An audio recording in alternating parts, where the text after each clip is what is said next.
We're in King City. My clients are Adam and Susie Rotti. They're a young family with 2 active boys. Adam has a construction company, framing, and they wanted to bring in a designer just to keep things on track. They had a very clear vision of what they wanted from the outset.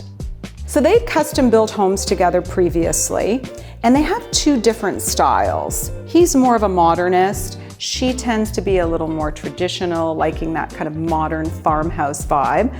So I think they wanted someone to keep them on track, to act a little bit as a mediator to ensure that both styles were incorporated into the home.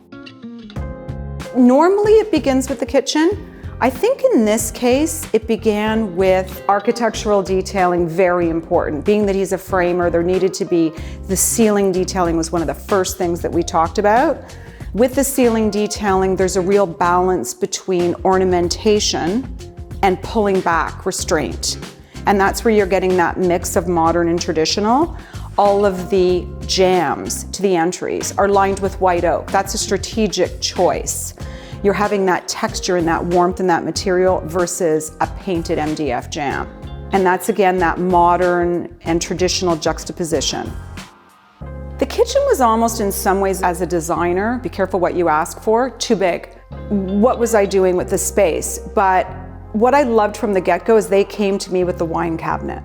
And that's a very modern, youthful approach, which I loved. Why are we having that in the basement? Let's have it where we can see it, where we can enjoy it. So I almost started the kitchen with the location of the wine, and we played around with that.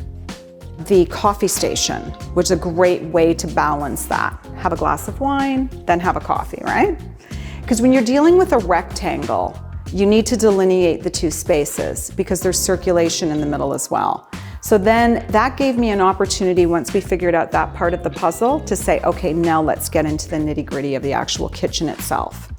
That was built starting, as always, with the appliances, with the refrigeration for this young family. Just a dream, actually, the ability to be able to have the wall ovens. This is a large, extended family that entertains frequently. Finishes all had to be very durable. No one's entertaining marble, but wanting the look of marble. So you're seeing quartzite throughout, the hardwood flooring, that we spent a ton of time on. The idea of having that beautiful herringbone throughout, but it's a very matte finish, not showing wear and tear. And countertop on the island, again, that's actually a very difficult stone to find. It's a granite, but you wouldn't think it was a granite. It looks like a honed marble. So it was achieving that old world antiquity with maximum durability. We actually changed the hood design 3 times. With a new build, time passes. And we revisited the kitchen to ensure it was current. And actually the homeowner, Adam, came to me and said, listen, let's add a little bit of a detail. I want to, some black metal. So we played with it and modified it to that, just to create more of a focal. And the scale of the hood is appropriate for the scale of the space. We're dealing with 10-foot ceilings. It's a very large room, so that really had to be properly scaled to read well in the space. We always hear about the triangle and how dated that is, but when you really look at, with a large kitchen, the proximity of the appliances, it's the notion of being able to have the cleanup zone, which you see at the window with the beautiful sight line to the property, having the range in close proximity to the refrigeration. That's a danger with a large kitchen, is that you're gonna have so much movement to be able to cook efficiently, and not the way this is laid out. It's laid out effectively. This is a family that eats dinner around the table every night. Island eating is not for everyone, so it was important that we could accommodate the island, because God knows everybody's always hanging out around the island, but it was important that we also had the eat-in. So this island is much larger than you would even think. We're over 11 feet.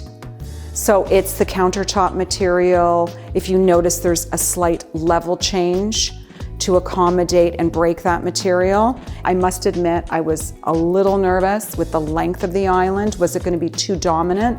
Finding pendant lighting for an island that size. So scale is really key in this space. We have a high ceiling, we have a large space, so those pendants are over 24 inches in diameter. And again, I didn't want to have too many pendants, but how was I going to get that scale?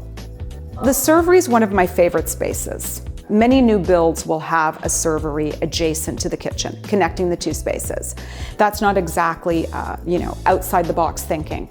But for me, it was an opportunity to create some interest. I liken a passageway to make people stop and think. So you're seeing the antique mirror, which sets a little bit of a moody tone to the space, and the modern lighting in the ceiling drawing your eye up. And then of course, like a black wall mount faucet, that was a given. In certain spaces in this house, there's a little bit of moodiness. Had a little bit of fun with going a little dark with the black.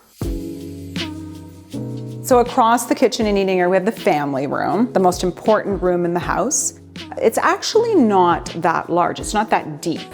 Plus we're open to the second story, so you have that high ceiling. Can feel much like an echo chamber. People love the grandness of that space, but how do you achieve a sense of intimacy and have it feel cozy and warm? And how are we balancing that focal point of the fireplace with the television? It is installed above. I feel there's an appropriate balance there. The shelving on either side, this was one thing that the homeowner was very clear to me, Susie, was I do not want to have too many shelves to fill up.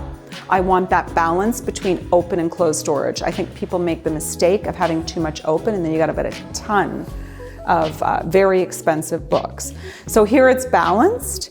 We have that openness on either side and still have functional storage for them as well. All of the fabrics in the space, the upholstery on the sofas, again, very durable, forgiving color. We wanted the boys to be able to actually have a bowl of popcorn on the couch, not have to worry and fuss. Coffee table is, again, a very durable material. It's concrete, no glass when we have boys running around. I love the powder room. Again, the inspiration for the powder room started with the notion of having this be minimal. It just feels very moody to me. I love how the cabinet, I deliberately did the saw cuts. That's a modern farmhouse touch to balance with the black countertops, the high miter. It's all of those elements, modern, traditional. I love it. I find it very moody, yet not too dark.